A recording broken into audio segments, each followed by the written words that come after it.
মাত্র কয়েকটি ঘরোয়া উপকরণে বানিয়ে ফেলতে পারবেন এরকম একটি সুস্বাদু লোভনীয় তালের বড়া।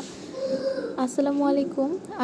প্রথমে আমি এখানে 3 কাপ তালের রস দিয়ে দিচ্ছি, তারপর দিয়ে দিচ্ছি 3 কাপ আটা, তারপর তালের মিষ্টি অনুযায়ী এখানে পরিমাণ মতো চিনি দিয়ে দিচ্ছি এবং পরিমাণ মতো লবণ দিয়ে এখানে মিক্স করে নিব।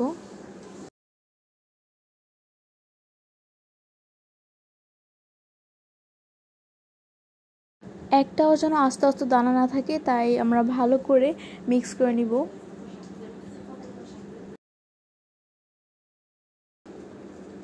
ডোটা এরকম হয়ে গেলে কিছুক্ষণের জন্য রেখে দিবেন, 30 মিনিটের মতো।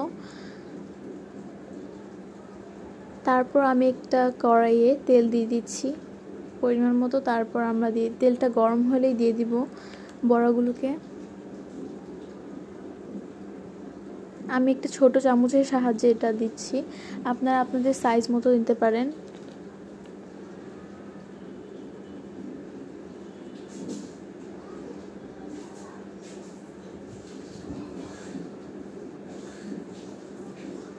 তারপর একটু পরপর নাড়াচাড়া দিতেই হবে, এরকম একটু শক্ত হয়ে গেলে।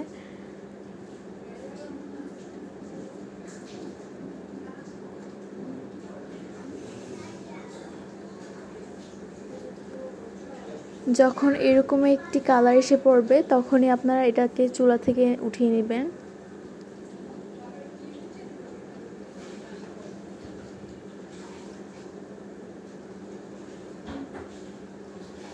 এবং এরকম প্রক্রিয়ায় আমি সবগুলোকে বানাবো। আপনারা দেখতেই পাচ্ছেন আমি আবারও ভাজা শুরু করে দিয়েছি, এরকমভাবে আমি সবগুলোকে ভাজবো। এবং মাশাআল্লাহ ইতিমধ্যে আমাদের বড়াগুলো রেডি। ভিতর দিক দিয়ে একদম নরম হয়েছে, বাহিরের দিক দিয়ে একদম ক্রিস্পি, এবং এটা খেতে মাশাআল্লাহ।